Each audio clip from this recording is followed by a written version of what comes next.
This is the most insane forging technique in the history of Forged in Fire, water forging, and this man used his bold move to prove to everyone that even materials regarded as scrap steel by the industry could be completely revitalized through his purification process. The man's name is Ilya. He was originally just an ordinary bladesmith who loved forging, but unexpectedly, it was precisely this passion that turned him into an almost mythical figure in the Forged in Fire competition. At the very start of the contest, to showcase his skills, Ilya chose to work with nothing but scrap steel dating back to the 18th century. And he decided to forge a Nichiren sword with it. A Nichiren sword is a samurai blade capable of slaying all demons. It is also the signature weapon of Tengen Uzui, Ilya's favorite anime character. To save time, Ilya threw all the steel directly into the fire to heat it up. Then with the help of a power hammer, he hammered it repeatedly to remove the impurities formed by oxidation on the steel's surface. But this alone was not enough. To craft a quality blade, he also needed to fold and hammer the steel hundreds of times over, because only through this process could he eliminate the impurities deeply embedded within the steel. Yet this method of purifying metal left the judges rather confused, for it was the first time they had ever witnessed such a technique.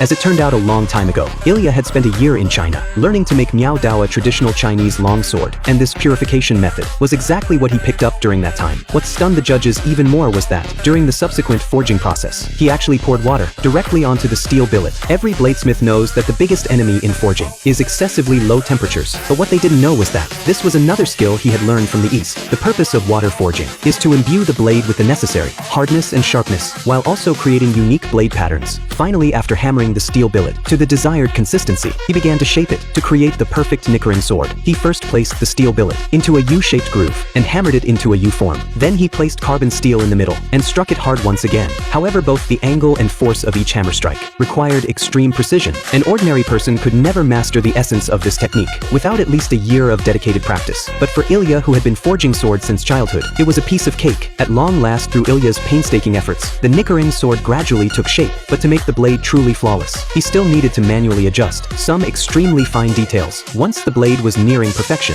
Ilya proceeded with the quenching process. Then he personally carved inscriptions onto the blade, and just like that, an absolutely perfect Nichiren sword was finally completed.